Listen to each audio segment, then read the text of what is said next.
കടമെടുപ്പ് വിജയന് supreme കോടതിയുടെ ചെകിട്ടത്തടി.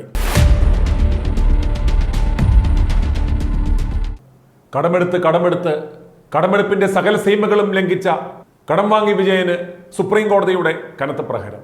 സാമ്പത്തിക വർഷത്തിന്റെ അവസാന പാദത്തിൽ വരുത്തിവെച്ച കടങ്ങൾ വീട്ടി അത്യാവശ്യം പിടിച്ചു നിൽക്കുവാൻ 10,722 കോടി കടമെടുക്കുവാനുള്ള അവകാശം സുപ്രീം കോടതിയെ ബോധ്യപ്പെടുത്തുവാൻ സംസ്ഥാനത്തിനായില്ല. കടമെടുപ്പിനെ എതിർത്ത കേന്ദ്രവാദം സുപ്രീം കോടതി ശരിവെക്കുകയും ചെയ്തു. പിണറായി സർക്കാർ ഭരണത്തിൽ വന്ന ശേഷം കേരളത്തിന്റെ ആളോഹരിക്കടവും മൊത്തക്കടവും 10 മടങ്ങ് വർദ്ധിച്ചു. സംസ്ഥാനത്തിന്റെ റവന്യൂ വർദ്ധിപ്പിക്കാതെ മദ്യക്കച്ചവടം, ലോട്ടറി, പെറ്റി എന്നിവയെ മാത്രം ആശ്രയിക്കുകയും സാമ്പത്തിക ഞെരുക്കമുണ്ടാകുമ്പോൾ കടമെടുക്കുകയുമാണ് ചെയ്തുകൊണ്ടിരുന്നത്.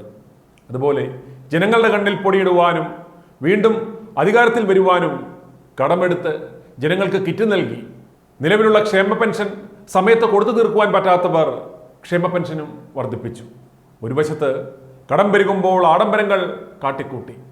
ചോരളിയം, നവകേരള യാത്ര എന്നീ പേരുകളിൽ മന്ത്രിപുങ്കവന്മാർ കാരവാനിൽ 1 മാസം യാത്ര ചെയ്ത് തിന്നുതൂറി അജീർണം പിടിച്ചു എന്നതല്ലാതെ ഒന്നും സംഭവിച്ചില്ല. സ്പോൺസർഷിപ്പ് ഇനത്തിൽ കോടികൾ പിരിച്ച് ബാങ്ക് ബാലൻസ് വർദ്ധിപ്പിച്ചതല്ലാതെ യാതൊന്നും സംഭവിച്ചില്ല.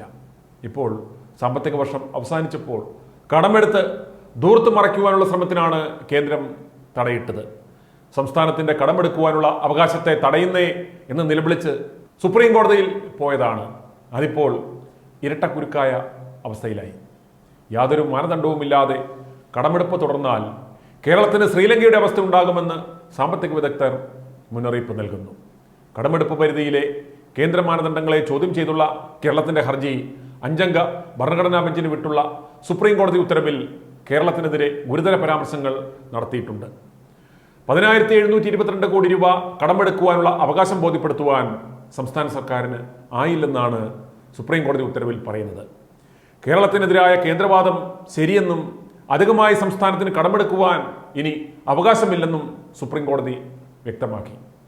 2017-20 വരെ കേരളം പരിധിയിൽ കവിഞ്ഞ കടമെടുത്തെന്ന കേന്ദ്രവാദം ശരിവെച്ച സുപ്രീം കോടതി കേരളത്തിന്റെ കണക്കുകളിൽ പൊരുത്തക്കേടുകളുണ്ടെന്നും ചൂണ്ടിക്കാട്ടി. 2023-2024 സാമ്പത്തിക വർഷത്തിൽ ഇടക്കാല ആശ്വാസമായി കൂടുതൽ കടമെടുക്കുവാൻ അനുവദിക്കണമെന്ന കേരളത്തിന്റെ ആവശ്യമാണ് കോടതി തള്ളിയത്. കോടതിയുടെ ഇടപെടലിലൂടെ സംസ്ഥാനത്തിന് ആവശ്യത്തിനുള്ള പണം ലഭ്യമാക്കിയിട്ടുണ്ട് എന്ന് പറഞ്ഞാണ് കോടതി ആവശ്യം തള്ളിയത്.